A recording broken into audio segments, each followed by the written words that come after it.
თითო პარტიიდან თითო ადამიანი უნდა იყოს, დანარჩენი უნდა იყოს, ინჟინერი უნდა იყოს, მეზღვაური უნდა იყოს, მასწავლებელი უნდა იყოს, ხელოვანი უნდა იყოს, რომლებიც ქალაქს ნამდვილად შეხედავს, ნამდვილად გააკეთებენ ქალაქისთვის და პოლიტიკური პარტიები ჯერ პოლიტიკური პარტიის ინტერესებს დააყენებენ ქალაქში, საკრებულოში და შემდეგ დააყენებენ ჩემ ინტერესებს, თქვენ ინტერესებს და ასე შემდეგ. 51 ნომერია კონკურენტი, უბრალოდ 51. ასევე 5 ნომერი, ეს ნომრებია უბრალოდ კონკურენტი და ის ხალხისთვის მიდიხარ და როგორც მე მოვწყობდი წინაარჩევნებში, როგორც იმის წინ მოვწყობდი კიდე და უბრალოდ ციფრები შემოვხაზე პირველად თავის 5-იანი, შემდეგ 51, აი ასე უბრალოდ უნდა დაფიქრდეს ხალხი. ველოდებით რომ სადღაც 14 მაისისათვის უკვე ჩვენ გვექნება ყველა ის აუცილებელი ინფორმაცია, რაც ჭირდება უბანს სამოქმედებლად.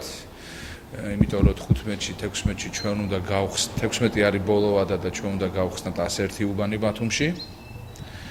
და დაწყებული უკვე 16 მაისიდან ყველა ამორჩეველი, ნებისმიერი ამორჩეველი გადაამოწმებს უბანში სიაში საკუთარ თავს. იგეგმება 3 სპეცუბნის გახსნა, ოღონდ ჯერ არა, ეს ალბათ იქნება სადღაც თვის ბოლოს.